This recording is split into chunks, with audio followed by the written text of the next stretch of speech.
गोदान। लेखक मुंशी प्रेमचंद। कथावाचक सोनम। अध्याय 4। होरी को रात भर नींद नहीं आई। नीम के पेड़ तले अपनी बांस की खाट पर पड़ा बार बार तारों की ओर देखता रहा। गाय के लिए नांद गाड़नी है, बैलों से अलग उसकी नांद रहे तो अच्छा। अभी तो रात को बाहर ही रहेगी, लेकिन चौमासे में उसके लिए कोई दूसरी जगह ठीक करनी होगी।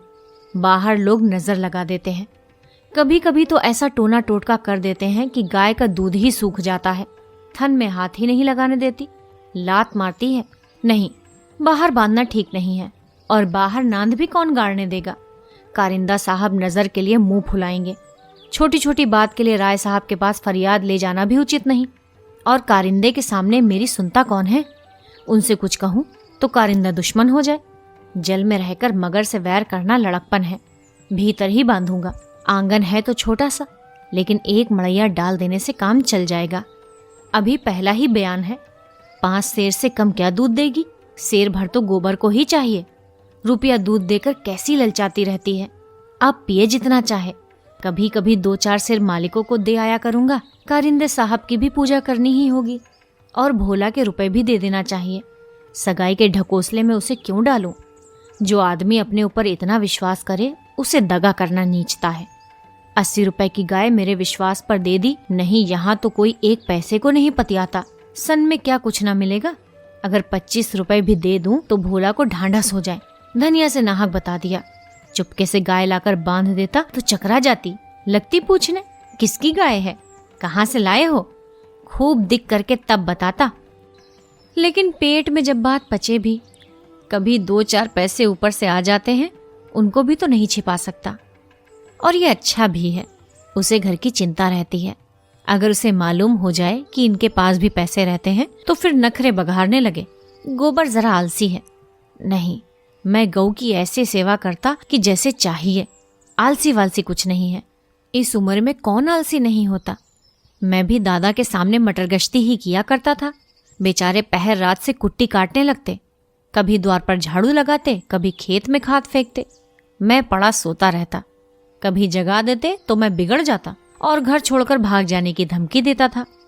लड़के जब अपने माँ बाप के सामने भी जिंदगी का थोड़ा सुख न भोगेंगे, तो फिर जब अपने सिर पड़ गई तो क्या भोगेंगे। दादा के मरते ही क्या मैंने घर नहीं संभाल लिया? सारा गांव यही कहता था कि होरी घर बर्बाद कर देगा। लेकिन सिर पर बोझ पड़ते ही मैंने ऐसा चोला बदला कि लोग देखते रह गए। शोभा और हीरा अलग ही हो गए। नहीं, आज इस घर की और ही बात होती। 3 हल एक साथ चलते, अब तीनों अलग अलग चलते हैं।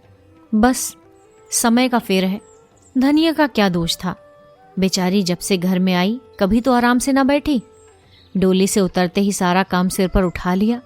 अम्मा को पान की तरह फेरती रहती थी। जिसने घर के पीछे अपने को मिटा दिया, देवरानियों से काम करने को कहती थी तो क्या बुरा करती थी। होरी ने फिर पूर्व की ओर देखा। साइत भिनसार हो रहा है। गोबर काहे को जागने लगा? नहीं, कह के तो यही सोया था कि अंधेरे में ही चला जाऊंगा, जाकर नांद तो गाड़ दूं। लेकिन नहीं, जब तक गाय द्वार पर ना आ जाए नांद गाड़ना ठीक नहीं। कहीं भोला बदल गए या किसी कारण से गाय ना दी तो सारा गांव तालियां पीटने लगेगा। चले थे गाय लेने, पट्टे ने इतनी फुर्ती से नांद गाड़ दी मानो इसी की कसर थी। भोला है तो अपने घर का मालिक, लेकिन जब लड़के सयाने हो गए तो बाप की कौन चलती है। कामता और जंगी अकड़ जाएं तो क्या भोला अपने मन से गाय मुझे दे देंगे? कभी नहीं। सहसा गोबर चौंक कर उठ बैठा और आंखें मलता हुआ बोला, अरे ये तो भोर हो गया। तुमने नांद गाड़ दी दादा?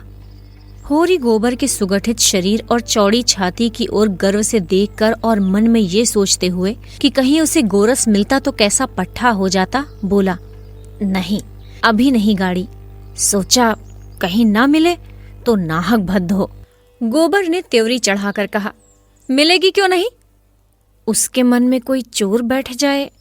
चोर बैठे या डाकू, गाय तो उन्हें देनी ही पड़ेगी। गोबर ने और कुछ न कहा, लाठी कंधे पर रखी और चल दिया। होरी उसे जाते देखता हुआ अपना कलेजा ठंडा करता रहा। अब लड़के की सगाई में देर न करनी चाहिए। 17वां लग गया, मगर करे कैसे? कहीं पैसे के भी दर्शन हो। जब से तीनों भाइयों में अलगोजा हो गया, घर की साख जाती रही। महतो लड़का देखने आते हैं, पर घर की दशा देखकर मुंह फीका करके चले जाते हैं। 2-1 राजी भी हुए तो रुपए मांगते हैं। 200-300 लड़की का दाम चुकाए और इतना ही ऊपर से खर्च करे, तब जाकर ब्याह हो। कहाँ से आवे इतने रुपए? रास खलिहान में तुल जाती है, खाने भर को तो नहीं बचता, ब्याह कहाँ से हो? और अब तो सोना ब्याहने योग्य हो गई। लड़के का ब्याह ना हुआ ना सही, लड़की का ब्याह ना हुआ तो सारी बिरादरी में हंसी होगी। पहले तो उसी की सगाई करनी है, पीछे देखी जाएगी।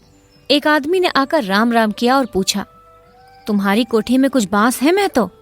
होरी ने देखा, दमड़ी बसोर सामने खड़ा है, नाटा, काला, खूब मोटा, चौड़ा मुंह, बड़ी बड़ी मूछें, लाल आंख, कमर में बांस काटने की कटार खोसे हुए।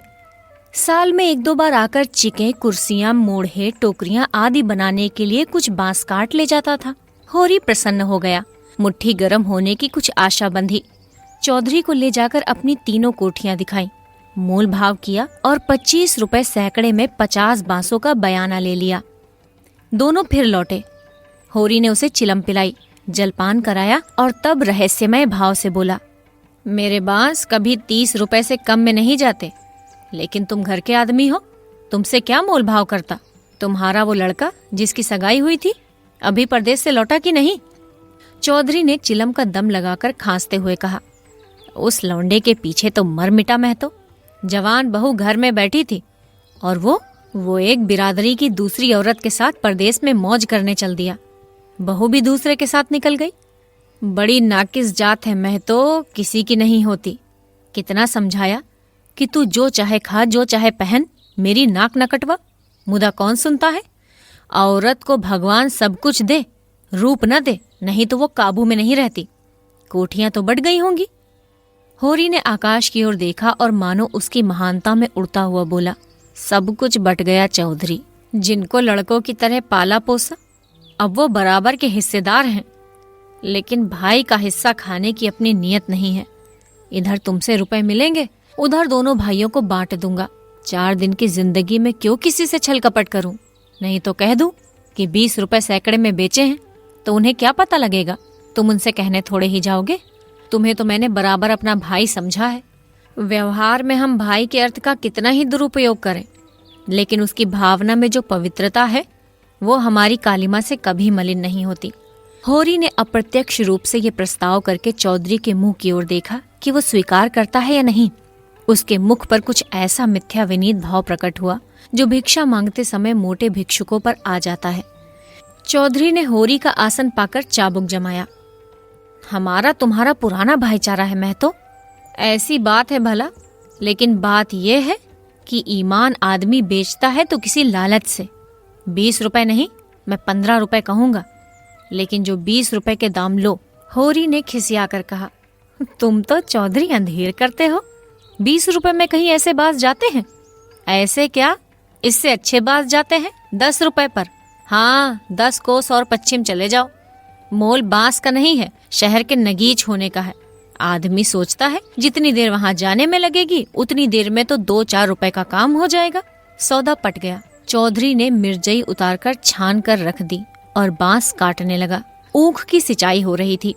हीरा की बहू कलेवा लेकर कुएं पर जा रही थी। चौधरी को बांस काटते देखकर घूंघट के अंदर से बोली, कौन बांस काटता है? ये बांस न कटेंगे।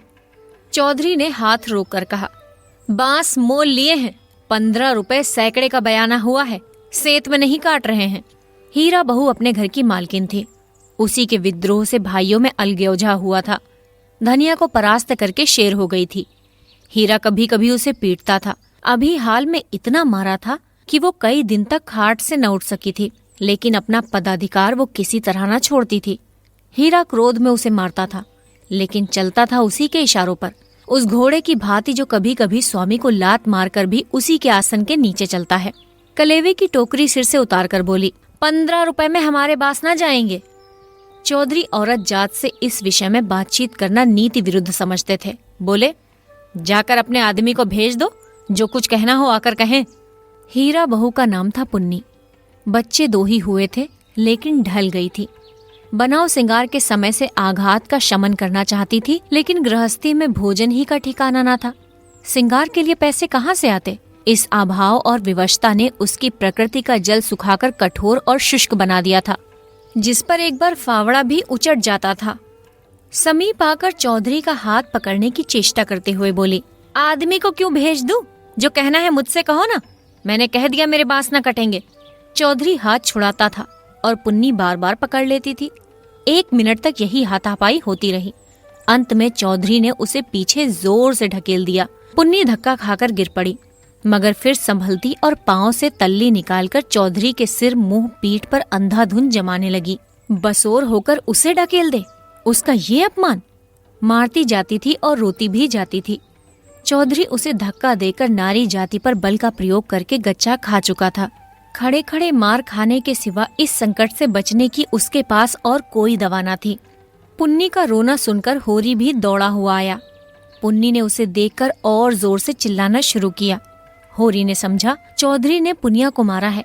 खून ने जोश मारा और अलगौजे की ऊंची बांध को तोड़ता हुआ सब कुछ अपने अंदर समेटने के लिए बाहर निकल पड़ा।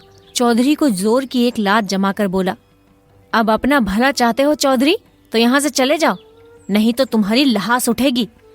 तुमने अपने को समझा क्या है? तुम्हारी इतनी मजाल कि मेरी बहू पर हाथ उठाओ।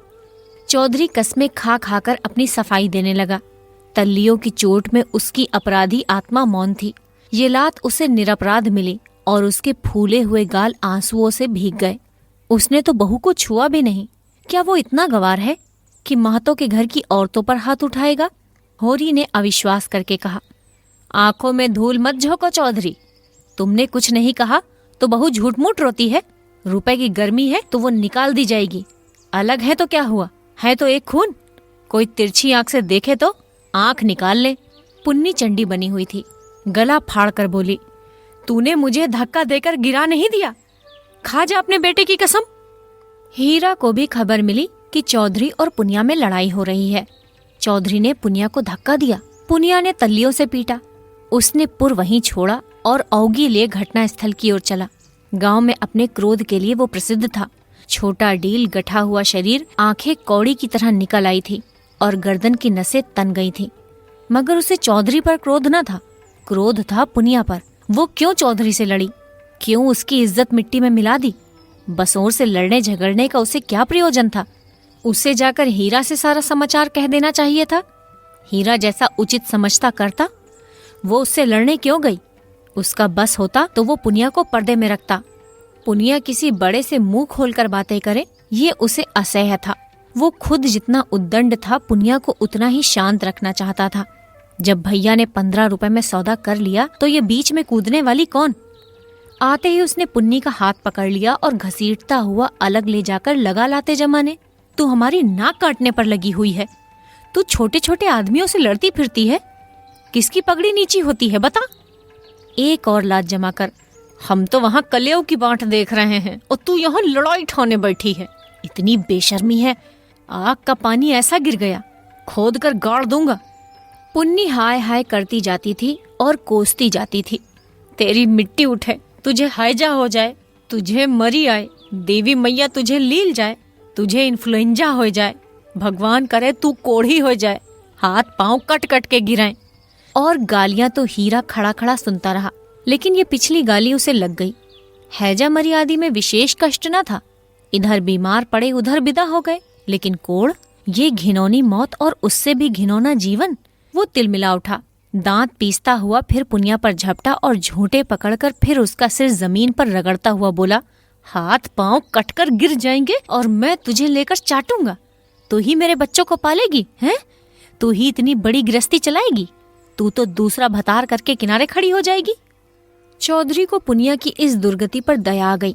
हीरा को उदारता पूर्वक समझाने लगा, हीरा महतो, अब जाने दो, बहुत हुआ। क्या हुआ, बहू ने मुझे मारा, मैं तो छोटा नहीं हो गया। धन्य भाग कि भगवान ने ये दिन तो दिखाया। हीरा ने चौधरी को डांटा, तुम चुप रहो चौधरी, नहीं तो मेरे क्रोध में पड़ जाओगे तो बुरा होगा। औरत जात इसी तरह बकती है। आज तो तुमसे लड़ गई, कल को दूसरों से लड़ जाएगी। तुम भले मानसों हंसकर टाल गए, दूसरा तो बर्दाश्त ना करेगा। कहीं उसने भी हाथ छोड़ दिया तो कितनी आबरू रह जाएगी बताओ। इस ख्याल ने उसके क्रोध को फिर भड़काया। लपका था कि होरी ने दौड़कर पकड़ लिया और उसे पीछे हटाते हुए बोला, अरे हो तो गया, देख तो लिया दुनिया ने कि बड़े बहादुर हो। अब क्या उसे पीस कर पी जाओगे? हीरा अब भी बड़े भाई का अदब करता था, सीधे सीधे न लड़ता था। चाहता तो एक झटके में अपना हाथ छुड़ा लेता, लेकिन इतनी बेअदबी न कर सका। चौधरी की ओर देखकर बोला, अब खड़े ताकते क्या हो, जाकर अपने बांस काटो। मैंने सही कर दिया, 15 रुपए सैकड़े में तय है। कहाँ तो पुन्नी रो रही थी, कहाँ झमक कर उठी और अपना सिर पीट कर बोली, लगा दे घर में आग, मुझे क्या करना है। भाग फूट गया कि तुम जैसे कसाई के पाले पड़ी, लगा दे घर में आग। उसने कलेव की टोकरी वहीं छोड़ दी और घर की ओर चली। हीरा गरजा, वहां कहाँ जाती है, चल कुएं पर, नहीं तो खून पी जाऊंगा।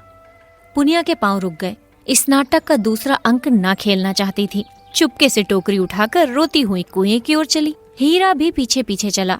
होरी ने कहा, अब फिर मार धाड़ न करना, इससे औरत बेशरम हो जाती है। धनिया ने द्वार पर आकर हाँक लगाई, तुम वहां खड़े खड़े क्या तमाशा देख रहे हो? कोई तुम्हारी सुनता भी है कि यूं ही शिक्षा दे रहे हो? उस दिन इसी बहू ने तुम्हें घूंघट की आड़ में दाढ़ी जार कहा था, भूल गए? बहुरिया होकर पराए मर्दों से लड़ेगी तो डांटी न जाएगी। होरी द्वार पर आकर नटखटपन के साथ बोला, और जो मैं इसी तरह तुझे मारूं? क्या कभी मारा नहीं है जो मारने की साध बनी हुई है? इतनी बेदर्दी से मारता तो तू घर छोड़कर भाग जाती। पुनिया बड़ी गमखोर है। ओहो, ऐसे ही तो बड़े दर्द वाले हो। अभी तक मार का दाग बना हुआ है। हीरा मारता है तो दुलराता भी है। तुमने खाली मारना सीखा, दुलार करना कभी सीखा ही नहीं। मैं ही ऐसी हूँ कि तुम्हारे साथ निभाह हुआ। अच्छा रहने दे, बहुत अपना बखान न कर। तू ही रूट रूट कर नहर भागती थी। जब महीनों खुशामद करता था तब जाकर आती थी। जब अपनी गरज सताती थी तब मनाने जाते थे लाला, मेरे दुलार से नहीं जाते थे। इसी से तो मैं सबसे तेरा बखान करता हूँ। वैवाहिक जीवन के प्रभात में लालसा अपनी गुलाबी मादकता के साथ उदय होती है और हृदय के सारे आकाश को अपने माधुर्य की सुनहरी किरणों से रंजित कर देती है। फिर मध्याह्न का प्रखर ताप आता है, क्षण क्षण पर बगुले उठते हैं और पृथ्वी कांपने लगती है। लालसा का सुनहरा आवरण हट जाता है और वास्तविकता अपने नग्न रूप में सामने आ खड़ी होती है। उसके बाद विश्राम में संध्या आती है, शीतल और शांत। जब हम थके हुए पथिकों की भांति दिन भर की यात्रा का वृत्तांत कहते और सुनते हैं, तटस्थ भाव से, मानो हम किसी ऊंचे शिखर पर जा बैठे हैं जहां नीचे का जन रव हम तक नहीं पहुंचता। धनिया ने आंखों में रस भरकर कहा, चलो चलो बड़े बखान करने वाले, जरा सा कोई काम बिगड़ जाए तो गर्दन पर सवार हो जाते हो। होरी ने मीठे उलाहने के साथ कहा, ले, अब यही तेरी बेइंसाफी मुझे अच्छी नहीं लगती धनिया। भोला से पूछ, मैंने उनसे तेरे बारे में क्या कहा था? धनिया ने बात बदल कर कहा, देखो गोबर गाय लेकर आता है कि खाली हाथ? चौधरी ने पसीने में लथपथ आकर कहा, मैं तो चलकर बांस गिन लो, कल ठेला लाकर उठा ले जाऊंगा। होरी ने बांस गिनने की जरूरत न समझी। चौधरी ऐसा आदमी नहीं है। फिर एक आध बांस बेसी ही काट लेगा तो क्या, रोज ही तो मंगनी बांस काटते रहते हैं। सहालगों में तो मंडप बनाने के लिए लोग दर्जनों बांस काट ले जाते हैं। चौधरी ने 7.5 रुपए निकालकर उसके हाथ में रख दिए। होरी ने गिनकर कहा, और निकालो, हिसाब से 2.5 और होते हैं। चौधरी ने बेमुरौवती से कहा, 15 रुपए में तय हुए हैं कि नहीं? 15 रुपए में नहीं, 20 रुपए में। हीरा महतो ने तुम्हारे सामने 15 रुपए कहे थे, कहो तो बुला लाऊं। तय तो 20 रुपए में ही हुए थे चौधरी। अब तुम्हारी जीत है, जो चाहो कहो। 2.5 रुपए निकलते हैं, तुम 2 ही दे दो। मगर चौधरी कच्ची गोलियां ना खेला था। अब उसे किसका डर? होरी के मुंह में तो ताला पड़ा हुआ था, क्या कहे? माथा ठोक कर रह गया। बस इतना बोला, ये अच्छी बात नहीं है चौधरी, 2 रुपए दबाकर राजा ना हो जाओगे। चौधरी तीक्ष्ण स्वर में बोला, और तुम क्या भाइयों के थोड़े से पैसे दबाकर राजा हो जाओगे? 2.5 रुपए पर अपना ईमान बिगाड़ रहे थे, उस पर मुझे उपदेश देते हो। अभी पर्दा खोल दो तो सिर नीचा हो जाए। होरी पर जैसे सैकड़ों जूते पड़ गए। चौधरी तो रुपए सामने जमीन पर रखकर चला गया, पर वो नीम के नीचे बैठा बड़ी देर तक पछताता रहा। वो कितना लोभी और स्वार्थी था, इसका उसे आज पता चला। चौधरी ने 2.5 रुपए दे दिए होते तो वो खुशी से कितना फूल उठता। अपनी चालाकी को सराहता कि बैठे बैठे 2.5 रुपए मिल गए। ठोकर खाकर ही तो हम सावधानी के साथ पग उठाते हैं। धनिया अंदर चली गई थी। बाहर आई तो रुपए जमीन पर पड़े देखे, गिन कर बोली, और रुपए क्या हुए, 10 ना चाहिए? होरी ने लंबा मुंह बनाकर कहा, हीरा ने 15 रुपए में दे दिए तो मैं क्या करता? हीरा 5 रुपए में दे दे, हम इतने दामों में नहीं देते। वहां मारपीट हो रही थी, मैं बीच में क्या बोलता। होरी ने अपनी पराजय अपने मन में ही डाल ली, जैसे कोई चोरी से आम तोड़ने के लिए पेड़ पर चढ़े और गिर पड़ने पर धूल झाड़ता हुआ उठ खड़ा हो कि कोई देख न ले। जीत कर आप अपनी धोखेबाजियों की डींग मार सकते हैं, जीत से सब कुछ माफ है। हार की लज्जा तो पी जाने की ही वस्तु है। धनिया पति को फटकारने लगी। ऐसे सुअवसर उसे बहुत कम मिलते थे। होरी उससे चतुर था, पर आज बाजी धनिया के हाथ थी। हाथ मटका कर बोली, क्यों ना हो, भाई ने 15 रुपए कह दिए तो तुम कैसे टोकते? अरे राम राम, लाडले भाई का दिल छोटा हो जाता कि नहीं? फिर जब इतना बड़ा अनर्थ हो रहा था कि लाडली बहू के गले पर छुरी चल रही थी तो तुम भला कैसे बोलते? उस बखत तुम्हारा कोई सरबस लूट लेता तो भी तुम्हें सुध न होती। होरी चुपचाप सुनता रहा, मिनका तक नहीं। झुंझलाहट हुई, क्रोध आया, खून खौला, आंख जली, दांत पिसे, लेकिन बोला नहीं। चुपके से कुदाल उठाई और ऊख गोड़ने चला। धनिया ने कुदाल छीन कर कहा, क्या अभी सवेरा है जो ऊख गोड़ने चले? सूरज देवता माथे पर आ गए, नहाने धोने जाओ, रोटी तैयार है। होरी ने घुन्ना कर कहा, मुझे भूख नहीं है। धनिया ने जले पर नून छिड़का। हाँ, काहे को भूख लगेगी, भाई ने बड़े बड़े लड्डू खिला दिए ना। भगवान ऐसे सपूत भाई सबको दे। होरी बिगड़ा, क्रोध अब रस्सियां तुड़ा रहा था। तू आज मार खाने पर लगी हुई है। धनिया ने नकली विनय का नाटक करके कहा, क्या करूं, तुम दुलार ही इतना करते हो कि मेरा सिर फिर गया है। तू घर में रहने देगी कि नहीं? घर तुम्हारा, मालिक तुम, मैं भला कौन होती हूँ तुम्हें घर से निकालने वाली? होरी आज धनिया से किसी तरह पेश नहीं पा सका। उसकी अकल जैसे कुंद हो गई थी। इन व्यंग बाणों के रोकने के लिए उसके पास कोई ढाल नहीं है। धीरे से कुदाल रख दी और गमछा लेकर नहाने चला गया। लौटा कोई आध घंटे में, मगर गोबर अभी तक न आया था। अकेले कैसे भोजन करे? लौंडा वहां जाकर सो रहा। भोला की वो मदमाती छोकरी नहीं है जुनिया, उसी के साथ हंसी दिल लगी कर रहा होगा। कल भी तो उसके पीछे लगा हुआ था। नहीं गाय दी तो लौट क्यों नहीं आया? क्या वहां ढाई देगा? धनिया ने कहा, अब खड़े क्या हो, गोबर सांझ को आएगा। होरी ने और कुछ न कहा। कहीं धनिया फिर न कुछ कह बैठे। भोजन करके नीम की छाह में लेट रहा। रूपा रोती हुई आई, नंगे बदन एक लंगोटी लगाए, झबरे बाल इधर उधर बिखरे हुए होरी की छाती पर लौट गई। उसकी बड़ी बहन सोना कहती है, गाय आएगी तो उसका गोबर मैं पाथूंगी। रूपा ये नहीं बर्दाश्त कर सकती थी। सोना ऐसी कहाँ की बड़ी रानी है कि सारा गोबर आप पाथ डाले। रूपा उससे किस बात में कम है? सोना रोटी पकाती है तो क्या रूपा बर्तन नहीं मांजती? सोना पानी लाती है तो क्या रूपा कुएं पर रस्सी नहीं ले जाती? सोना तो कलसा भरकर इठलाती चलती है, रस्सी समेटकर तो रूपा ही लाती है। गोबर दोनों साथ पाथती हैं। सोना खेत गोड़ने जाती है तो क्या रूपा बकरी चराने नहीं जाती? फिर सोना क्यों अकेली गोबर पाथेगी? ये अन्याय रूपा कैसे सहे? होरी ने उसके भोलेपन पर मुग्ध होकर कहा, नहीं, गाय का गोबर तू ही पाथना। सोना गाय के पास जाए तो भगा देना। रूपा ने पिता के गले में हाथ डालकर कहा, दूध भी मैं ही दुहूंगी। हाँ हाँ, तू न दुहेगी तो कौन दुहेगा? वो गाय मेरी होगी। हाँ, 16 आनो तेरी। रूपा प्रसन्न होकर अपनी विजय का शुभ समाचार पराजिता सोना को सुनाने चली गई। गाय मेरी होगी, उसका दूध मैं दुहूंगी, उसका गोबर मैं पाथूंगी, तुझे कुछ ना मिलेगा। सोना उम्र से किशोरी, देह के गठन में युवती और बुद्धि से बालिका थी। जैसे उसका यौवन उसे आगे खींचता था, बालपन पीछे। कुछ बातों में इतनी चतुर कि ग्रेजुएट युवतियों को पढ़ाए, कुछ बातों में इतनी अल्हड़ कि शिशुओं से भी पीछे।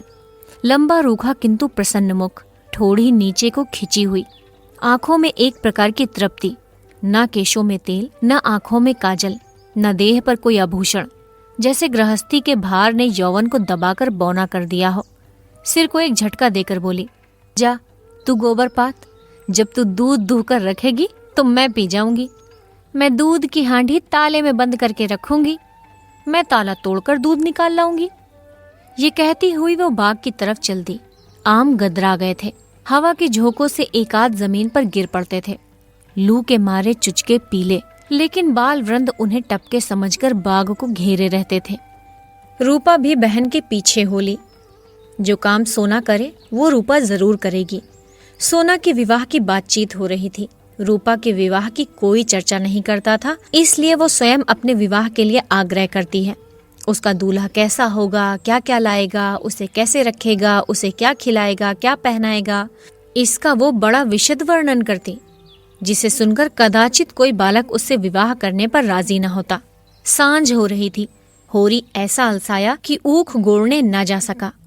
बैलों को नांद में लगाया, सानी खरीदी और एक चिलम भरकर पीने लगा। इस फसल में सब कुछ खलिहान के तौल देने पर भी अभी उस पर कोई 300 करज था, जिस पर कोई 300 सूद के बढ़ते जाते थे। मंगरू शाह से आज 5 साल हुए बैल के लिए 60 रुपए लिए थे। उसमें 60 दे चुका था, पर वो 60 रुपए ज्यों के त्यों बने हुए थे। दाता दीन पंडित से 30 रुपए लेकर आलू बोए थे। आलू तो चोर खोद ले गए और उस 30 के इन 3 बरसों में 100 हो गए थे। दुलारी विधवा सहुआइन थी, जो गांव में नून तेल तमाकू की दुकान रखे हुए थी। बंटवारे के समय उससे 40 रुपए लेकर भाइयों को देना पड़ा था। उसके भी लगभग 100 रुपए हो गए थे, क्योंकि आने रुपए का ब्याज था। लगान के भी अभी 25 रुपए बाकी पड़े हुए थे और दशहरे के दिन शगुन के रुपयों का भी कोई प्रबंध करना था। बासों के रुपए बड़े अच्छे समय पर मिल गए। शगुन की समस्या हल हो जाएगी, लेकिन कौन जाने, यहाँ तो एक धेला भी हाथ में आ जाए तो गांव में शोर मच जाता है और लेनदार चारों तरफ से नोचने लगते हैं। ये 5 रुपए तो वो शगुन में देगा, चाहे कुछ हो जाए। मगर अभी जिंदगी के 2 बड़े बड़े काम सिर पर सवार थे, गोबर और सोना का विवाह। बहुत हाथ बांधने पर भी 300 से कम खर्च ना होगा। ये 300 किसके घर से आएंगे? कितना चाहता है कि किसी से 1 पैसा कर्ज ना ले, जिसका आता है उसका पाई पाई चुका दे, लेकिन हर तरह का कष्ट उठाने पर भी गला नहीं छूटता। इसी तरह सूद बढ़ता जाएगा और एक दिन उसका घर द्वार सब नीलाम हो जाएगा। उसके बाल बच्चे निराश्रय होकर भीख मांगते फिरेंगे। होरी जब काम धंधे से छुट्टी पाकर चिलम पीने लगता था तो ये चिंता एक काली दीवार की भांति चारों ओर से घेर लेती थी, जिसमें से निकलने की उसे कोई गली न सूझती थी। अगर संतोष था तो यही कि ये विपत्ति अकेले उसी के सिर न थी। प्रायः सभी किसानों का यही हाल था। अधिकांश की दशा तो इससे भी बदतर थी। शोभा और हीरा को उससे अलग हुए अभी कुल 3 साल हुए थे, मगर दोनों पर 400 का बोझ लद गया।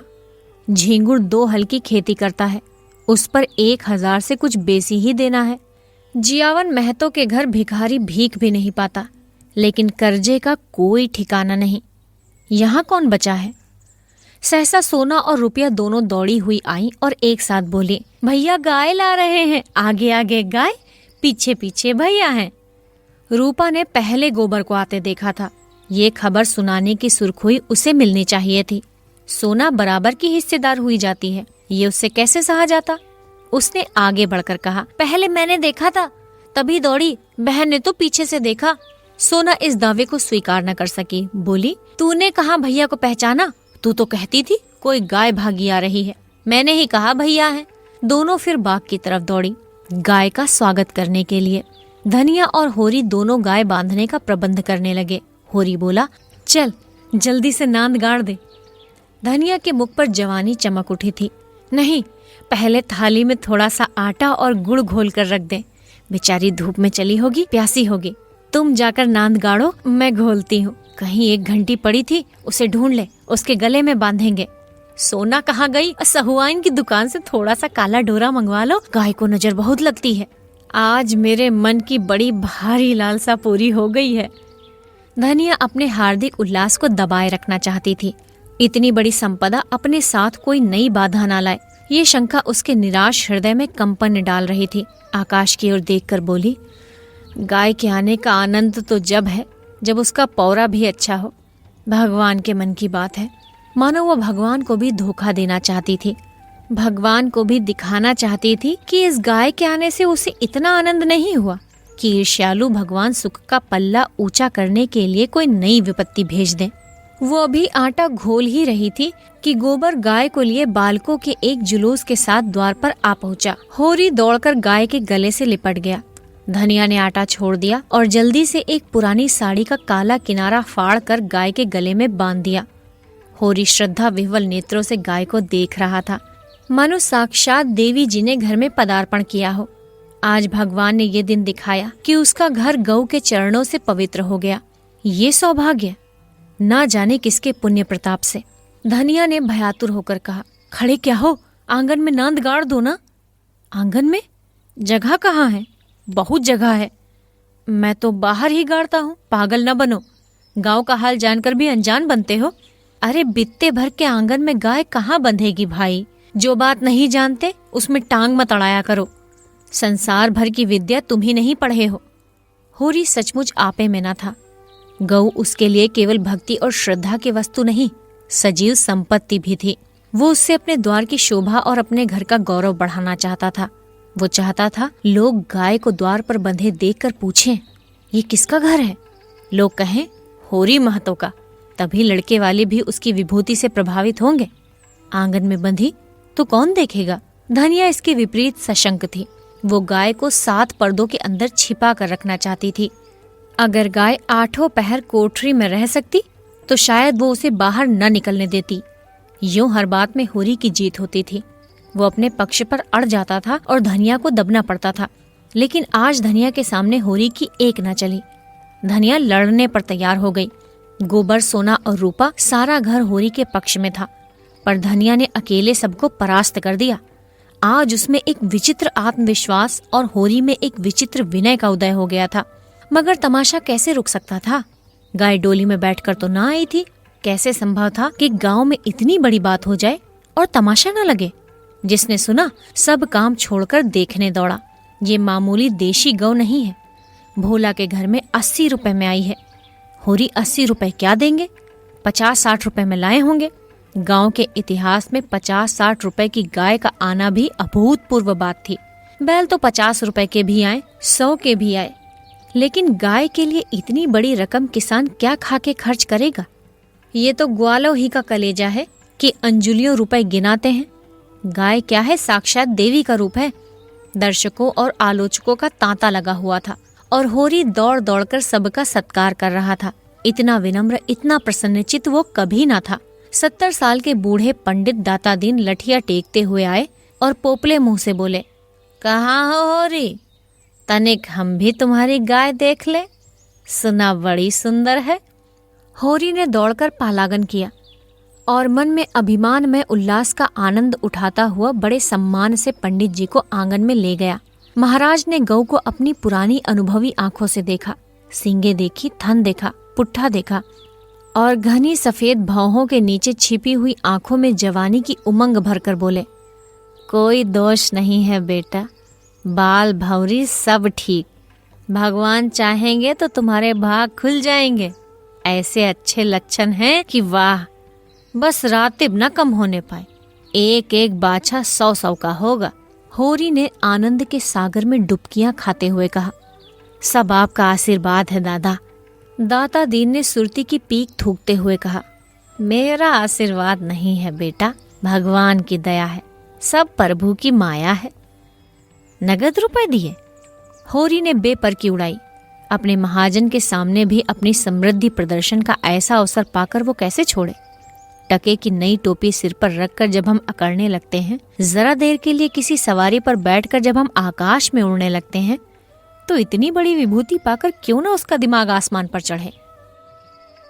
बोला, भोला ऐसा भला मानस नहीं है महाराज, नगद गिनाए पूरे चौकस।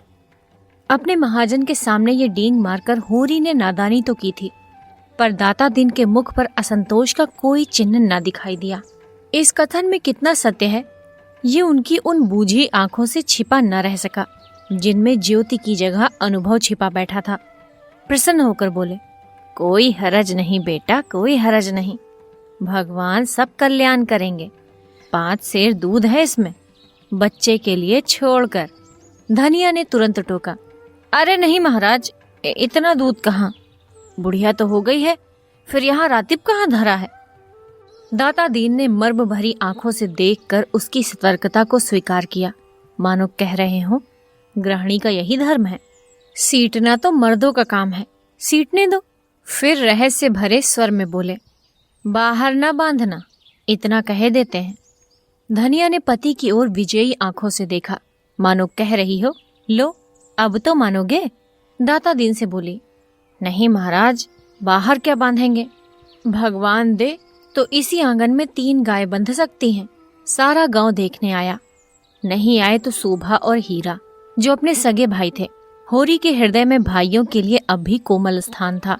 वो दोनों आकर देख लेते और प्रसन्न हो जाते तो उसकी मनोकामना पूरी हो जाती। सांझ हो गई, दोनों पुर लेकर लौट आए।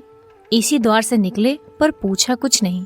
होरी ने डरते डरते धनिया से कहा, ना शोभा आया ना हीरा, सुना ना होगा। धनिया बोली, तो यहाँ उन्हें कौन बुलाने जाता है? तू बात तो समझती नहीं, लड़ने के लिए तैयार रहती है। भगवान ने जब ये दिन दिखाया है तो हमें सिर झुकाकर चलना चाहिए। आदमी को अपने सगों के मुंह से अपनी भलाई बुराई सुनने की जितनी लालसा होती है, बाहर वालों के मुंह से नहीं। फिर अपने भाई लाख बुरे हों, हैं तो अपने भाई ही। अपने हिस्से बखरे के लिए सभी लड़ते हैं, पर इससे खून थोड़े ही बढ़ जाता है। दोनों को बुलाकर दिखा देना चाहिए, नहीं तो कहेंगे गाय लाए, हमसे कहा तक नहीं। धनिया ने नाक सिकोड़कर कहा, मैंने तुमसे 100 बार 1000 बार कह दिया, मेरे मुंह पर भाइयों का बखान न किया करो। उनका नाम सुनकर मेरी देह में आग लग जाती है। सारे गांव ने सुना, क्या उन्होंने ना सुना होगा? कुछ इतनी भी दूर तो नहीं रहते। सारा गांव देखने आया, उन्हीं के पाँव में मेहंदी लगी हुई थी। मगर आए कैसे? जलन हो रही होगी कि इसके घर गाय आ गई, छाती फटी जाती होगी, छाती। दिया बत्ती का समय आ गया। धनिया ने जाकर देखा तो बोतल में मिट्टी का तेल ना था। बोतल उठाकर तेल लाने चली गई। पैसे होते तो रूपा को भेजती, उधार लाना था। कुछ मुंह देखी कहेगी, कुछ लल्लो चप्पो करेगी, तभी तो तेल उधार मिलेगा। होरी ने रूपा को बुलाकर प्यार से गोद में बैठाया और कहा, जरा जाकर देख, हीरा काका आ गए कि नहीं। शोभा काका को भी देखती आना, कहना दादा ने तुम्हें बुलाया है। ना आए, हाथ पकड़ के खींच लाना। रूपा ठुनक कर बोली, छोटी काकी मुझे डांटती हैं। काकी के पास क्या करने जाएगी? फिर शोभा बहू तो तुझे प्यार करते हैं। शोभा काका मुझे चिढ़ाते हैं, कहते हैं, मैं ना कहूंगी। क्या कहते हैं बता? चिढ़ाते हैं। क्या कहकर चिढ़ाते हैं? कहते हैं तेरे लिए मूस पकड़ रखा है, ले जा भून कर खा ले। होरी के अंतःस्थल में गुदगुदी हुई, तू कहती नहीं पहले तुम खा लो तो मैं खाऊंगी? अम्मा मना करती हैं, कहती हैं उनके घर ना जाया करो। तू अम्मा की बेटी है कि दादा की? रूपा ने उसके गले में हाथ डालकर कहा, अम्मा की, और हंसने लगी। तो फिर मेरी गोदी से उतर जा, आज मैं तुझे अपनी थाली में न खिलाऊंगा। घर में एक ही फूल की थाली थी, होरी उसी थाली में खाता था। थाली में खाने का गौरव पाने के लिए रूपा होरी के साथ खाती थी। इस गौरव का परित्याग कैसे करे? हुमक कर बोली, अच्छा तुम्हारी, तो फिर मेरा कहना मानेगी कि अम्मा का? तुम्हारा। तो जाकर हीरा और शोभा को खींच ला, और जो अम्मा बिगड़े, अरे अम्मा से कहने कौन जाएगा। रूपा कूदती हुई हीरा के घर चली। द्वेष का माया जाल बड़ी बड़ी मछलियों को ही फंसाता है। छोटी मछलियां या तो उसमें फंसती ही नहीं या तुरंत निकल जाती हैं। उनके लिए वो घातक जाल क्रीड़ा की वस्तु है, भय की नहीं। भाइयों से होरी की बोलचाल बंद थी, पर रूपा दोनों घरों में आती जाती थी। बच्चों से क्या बैर, लेकिन रूपा घर से निकली ही थी कि धनिया तेल लिए मिल गई। उसने पूछा, सांझ की बेला कहाँ जाती है, घर चल। रूपा माँ को प्रसन्न करने के प्रलोभन को ना रोक सकी। धनिया ने डांटा, चल घर, किसी को बुलाने नहीं जाना है। रूपा का हाथ पकड़े वो घर आई और होरी से बोली, मैंने तुमसे 1000 बार कह दिया, मेरे लड़कों को किसी के घर ना भेजा करो। किसी ने कुछ कर करा दिया तो मैं तुम्हें लेकर चाटूंगी। ऐसा ही बड़ा प्रेम है तो आप क्यों नहीं जाते? अभी पेट नहीं भरा जान पड़ता है। होरी नांद जमा रहा था, हाथों में मिट्टी लपेटे हुए अज्ञान का अभिनय करके बोला, किस बात पर बिगड़ती है भाई? ये तो अच्छा नहीं लगता कि अंधे कुकर की तरह हवा को भूखा करे। धनिया को कुप्पी में तेल डालना था। इस समय झगड़ा ना बढ़ाना चाहती थी। रूपा भी लड़कों में जा मिली। पहर रात से ज्यादा जा चुकी थी, नांद गड़ चुकी थी, सानी और खली डाल दी गई थी। गाय मन मारे उदास बैठी थी, जैसे कोई वधू ससुराल आई हो। नांद में मुंह तक न डालती थी। होरी और गोबर खाकर आधी आधी रोटियां उसके लिए लाए, पर उसने सूंघा तक नहीं। मगर ये कोई नई बात न थी। जानवरों को भी बहुधा घर छूट जाने का दुख होता है। होरी बाहर खाट पर बैठकर चिलम पीने लगा तो फिर भाइयों की याद आई। नहीं, आज इस शुभ अवसर पर वो भाइयों की उपेक्षा नहीं कर सकता। उसका हृदय वो विभूति पाकर विशाल हो गया था। भाइयों से अलग हो गया तो क्या हुआ, उनका दुश्मन तो नहीं है।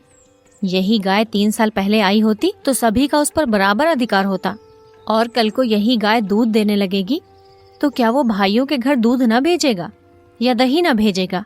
ऐसा तो उसका धर्म नहीं है। भाई उसका बुरा चेते, वो क्यों उनका बुरा चेते? अपनी अपनी करनी तो अपने अपने साथ है। उसने नारियल खाट के पाए से लगाकर रख दिया और हीरा के घर की ओर चला। शोभा का घर भी उधर ही था। दोनों अपने अपने द्वार पर लेटे हुए थे। काफी अंधेरा था। होरी पर उनमें से किसी की निगाह नहीं पड़ी।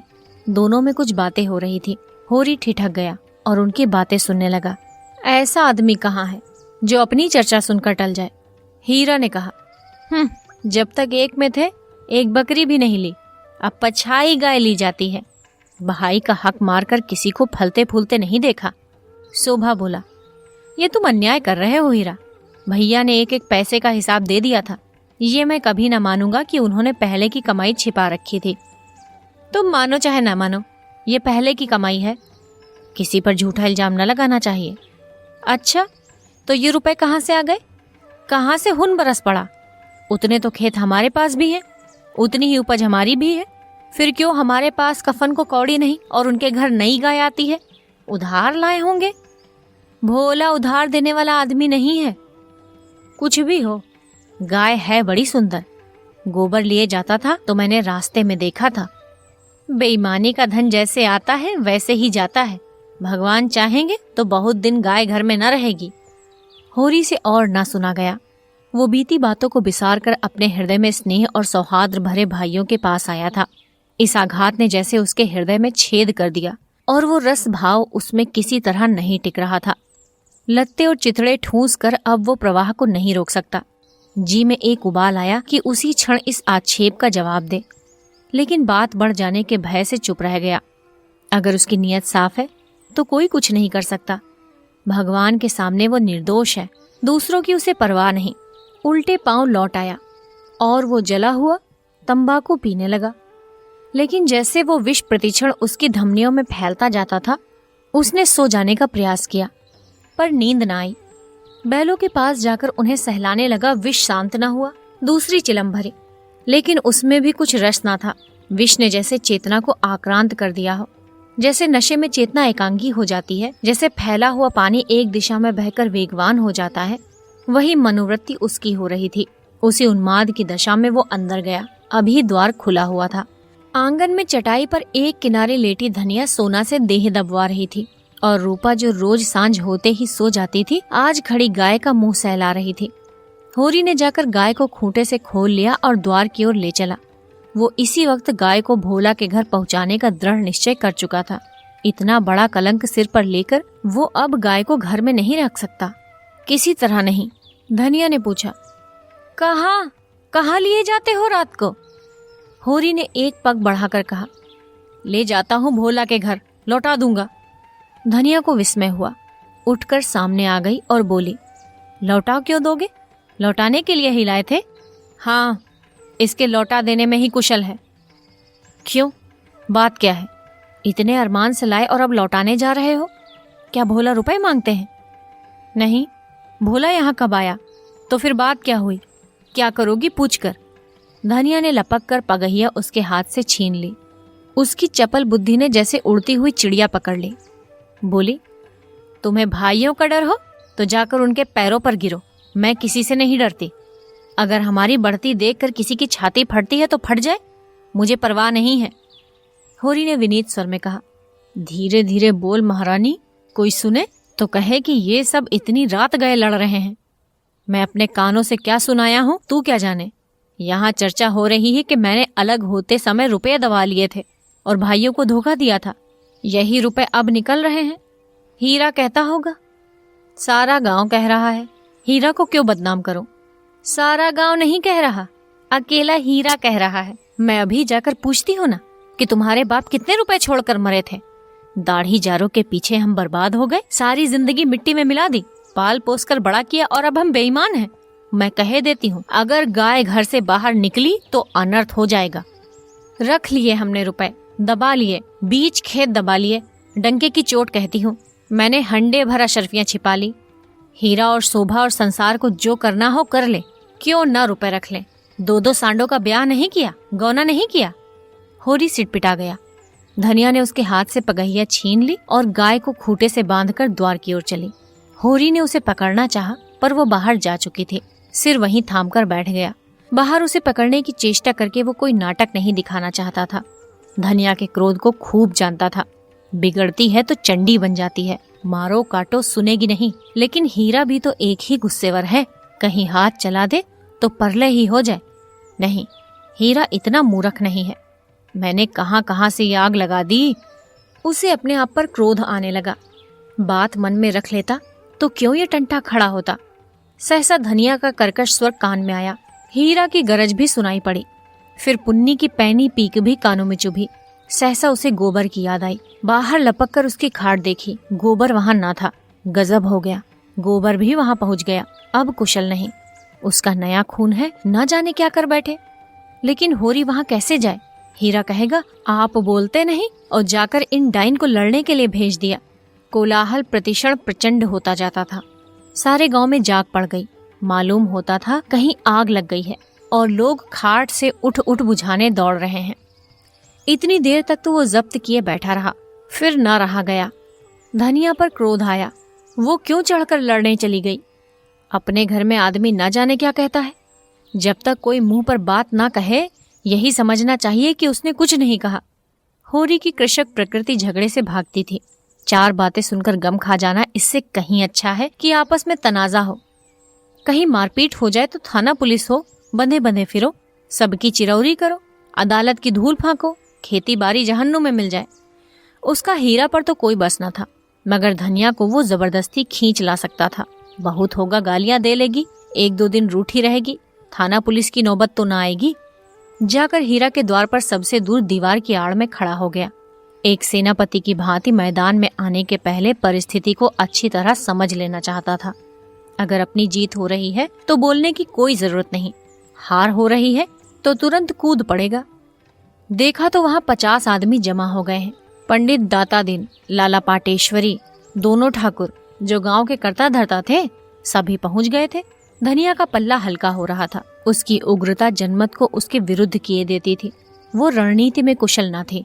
क्रोध में ऐसी जली कटी सुना रही थी कि लोगों की सहानुभूति उससे दूर होती जाती थी। वो गरज रही थी, तू हमें देखकर क्यों जलता है? हमें देखकर क्यों तेरी छाती फटती है? पाल पोसकर जवान कर दिया, ये है उसका इनाम। हमने न पाला होता तो आज कहीं भीख मांगते होते, रुख की छाह भी न मिलती। होरी को ये शब्द जरूरत से ज्यादा कठोर जान पड़े। भाइयों का पालना पोसना तो उसका धर्म था। उनके हिस्से की जायदाद तो उसके हाथ में थी। कैसे ना पालता पोसता? दुनिया में कहीं मुंह दिखाने लायक रहता? हीरा ने जवाब दिया, हम किसी का कुछ नहीं जानते। तेरे घर में कुत्तों की तरह एक टुकड़ा खाते थे और दिन भर काम करते थे। जाना ही नहीं कि लड़कपन और जवानी कैसी होती है। दिन दिन भर सूखा गोबर बीना करते थे, उस पर भी तू बिना 10 गाली दिए रोटी न देती थी। तेरी जैसी राक्षसिन के हाथ में पड़कर तो जिंदगी तलक हो गई। धनिया और भी तेज हुई। जबान संभाल, नहीं तो जीभ खींच लूंगी। राक्षसिन तेरी औरत होगी। तू है किस फेर में मुड़ी कटे, टुकड़े खोर, नमक हराम। दाता दीन ने टोका, इतना कटु वचन क्यों कहती है धनिया? नारी का धर्म है कि गम खाए। वो तो उजड्डा है, क्यों उसके मुंह लगती है? लाला पाटेश्वरी पटवारी ने उसका समर्थन किया। बात का जवाब बात है, गाली नहीं। तूने लड़कपन में उसे पाला पोसा, लेकिन ये क्यों भूल जाती है कि उसकी जायदाद तेरे हाथ में थी? धनिया ने समझा सब की सब मिलकर मुझे नीचा दिखाना चाहते हैं। चौमुख लड़ाई लड़ने के लिए तैयार हो गई। अच्छा, रहने दो लाला, मैं सबको पहचानती हूँ। इस गांव में रहते 20 साल हो गए, एक एक की नस पहचानती हूँ। मैं गाली दे रही हूँ और वो फूल बरसा रहा है, क्यों? दुलारी सहुआई ने आग पर घी डाला। वाकई बड़ी गाल दराज औरत है भाई। मर्द के मुंह लगती है। होरी ही ऐसा मर्द है कि इसका निबाह होता है। दूसरा मर्द होता तो एक दिन न पड़ती। अगर हीरा इस समय जरा नर्म हो जाता तो उसकी जीत हो जाती, लेकिन ये गालियां सुनकर आपे से बाहर हो गया। औरों को अपने पक्ष में देखकर वो कुछ शेर हो रहा था। गला फाड़ कर बोला, चली जा मेरे द्वार से, नहीं तो जूतों से बात करूंगा, झोंटा पकड़कर उखाड़ लूंगा। गाली देती है डाइन, बेटे का घमंड हो गया है। खून। पासा पलट गया। होरी का खून खौल उठा, बारूद में जैसे चिंगारी पड़ गई हो। आगे आकर बोला, अच्छा बस, अब चुप हो जाओ हीरा, अब नहीं सुना जाता। मैं इस औरत को क्या कहूँ, जब मेरी पीठ में धूल लगती है तो इसी के कारण। ना जाने क्यों इसे चुप नहीं रहा जाता। चारों ओर से हीरा पर बौछार पड़ने लगी। दाता दी ने निर्लज्ज कहा, पाटेश्वरी ने गुंडा बनाया, झिंगूरी सिंह ने शैतान की उपाधि दी, दुलारी सहुआई ने कपूत कहा। एक उद्दंड शब्द ने धनिया का पल्ला हल्का कर दिया था, दूसरे उग्र शब्द ने हीरा को गच्चे में डाल दिया। उस पर होरी के संयत वाक्य ने रही सही कसर भी पूरी कर दी। हीरा संभल गया। सारा गांव उसके विरुद्ध हो गया। अब चुप रहने में ही उसकी कुशल है। क्रोध के नशे में भी इतना होश उसे बाकी था। धनिया का कलेजा दूना हो गया। होरी से बोली, सुन लो कान खोल के, भाइयों के लिए मरते रहते हो। ये भाई हैं, ऐसे भाई का मुंह न देखे, ये मुझे जूतों से मारेगा, खिला पिला। होरी ने डांटा, फिर क्यों बकबक करने लगी तू, घर क्यों नहीं जाती। धनिया जमीन पर बैठ गई और आर्त स्वर में बोली, अब तो इसके जूते खा के ही जाऊंगी। जरा इसकी मर्दूमी देख लूं, कहाँ है गोबर, अब किस दिन काम आएगा। तू देख रहा है बेटा, तेरी माँ को जूते मारे जा रहे हैं। यो विलाप करके उसने अपने क्रोध के साथ होरी के क्रोध को भी क्रियाशील बना डाला। आग को फूंक फूंक कर उसमें ज्वाला पैदा कर दी। हीरा पराजित सा पीछे हट गया। पुन्नी उसका हाथ पकड़कर घर की ओर खींच रही थी। सहसा धनिया ने सिन्हनी की भांति झपटकर हीरा को इतनी जोर से धक्का दिया कि वो धम से गिर पड़ा और बोली, कहाँ है जूता, जूते मार, मार जूते, देखो तेरी मर्दूमी मार। होरी ने दौड़कर उसका हाथ पकड़ लिया और घसीटता हुआ घर ले चला। गोदान। लेखक मुंशी प्रेमचंद। कथावाचक सोनम। अध्याय 4।